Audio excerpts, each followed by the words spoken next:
There's a strikingly beautiful moment in Tim Winton's book, Breath, in which two boys in their early teens witness for the first time the joys of surfing. As Bruce, voiced as an adult by Winton himself, reveals in the film's narration, "Never had I seen something so beautiful." That revelation changes the life of 13-year-old Bruce Sampson Coulter, whose nickname is Pikelet.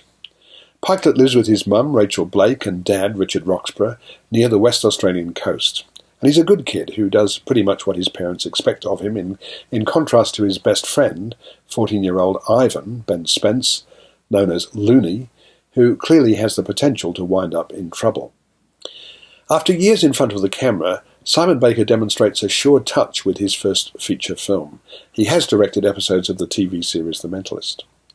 And this deceptively slight coming-of-age story is a wonderfully evocative experience. Many of us have experienced a life-changing moment of sudden revelation, and that's the core of the film. It's presumably set in the 70s, a time of sexual liberation and changing values. Impressed with the grace and beauty of the surfing they've witnessed, Pikelet and Looney decide to try the sport for themselves, first by using very cheap styrofoam boards. But then they encounter Sando, played with great charm by the director, a scruffy, bearded, suntanned outdoorsman who takes the boys, and especially Pikelet, under his wing. 7 or 8 foot, eh? Yeah. Well, I'm going to take this for a spin. You've got yourselves a lift if you're looking to get wet. Really? Yes. Get wet. Put your boards in the back. He becomes his friend, mentor, and teacher. Sando is what at the time was called a hippie. He lives in a shack near the beach with his beautiful girlfriend Eva, Elizabeth Debicki, and he spends his time surfing and enjoying himself without any visible means of support. Eventually it's revealed that Sando used to be a professional surfer, and that Eva was a championship skier until an accident brought her career to an abrupt halt. By this time, Pikelet has fallen completely under the spell of both Sando and Eva.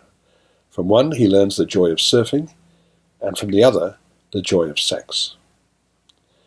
Whereas Looney is consistently reckless, always taking chances, Pikelet is naturally cautious and has a strong sense of self-preservation.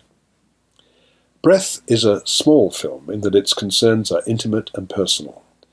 That intimacy is probably more difficult to capture on screen than bigger emotions, and Baker succeeds admirably in bringing to life the characters of these two impressionable boys and the adults who change their lives. Their real parents have little effect on the experiences of their children that memorable summer. The surfing scenes are wonderfully well filmed. Rick Rivici is credited with the surfing footage.